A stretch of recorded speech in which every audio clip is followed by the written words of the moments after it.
যে উদ্দীপনা উচ্ছ্বাস সবটাই কিন্তু আমাদের জলবায়ু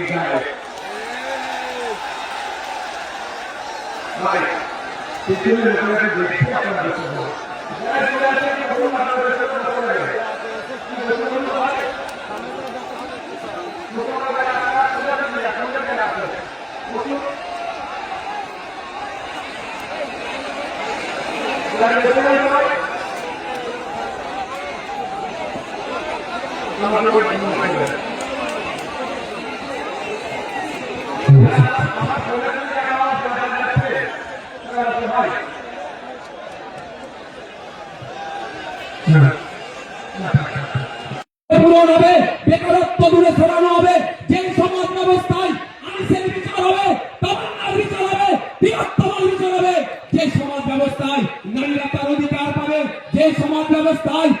কৃষক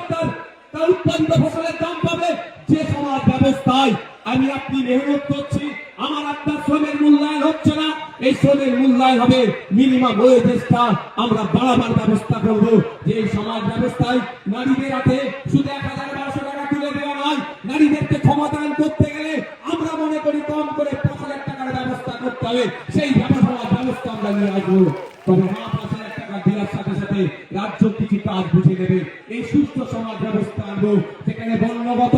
জাতিগত, ধর্মগত, নারী পুরুষের কোনো ভেদাভেদ থাকবে না, যেখানে সবাই আমরা মানুষ, আমাদের সামাজিক পরিচয় আমরা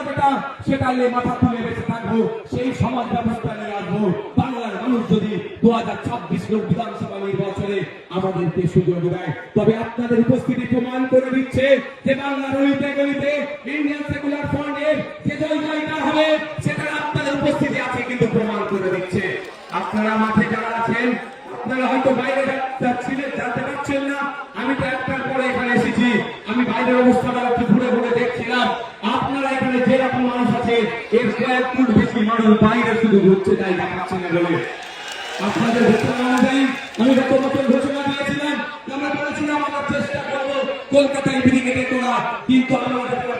করেছি, আমাদেরকে জানানো হয়েছে এই সময় এই আর্মিদের কোন একটা ট্রেনিং চলছে, সেই মার্চ মাস পর্যন্ত ব্রিগেড ময়দান দেওয়া যাবে না, সুতরাং আমরা সেখানে বুক করতে পারিনি, ফলে আমরা এখানে বুক করেছি। তবে আপনারা সাথ দিলে শুধু ভাঙড় থেকে নয়, রাজ্যের বিভিন্ন প্রান্ত থেকে 2026 বিধানসভায় ডবল ডিজিটের বিধায়ক ইন্ডিয়ান সেকুলার ফ্রন্ট পাচ্ছে। তারপরে আমরা আশা করব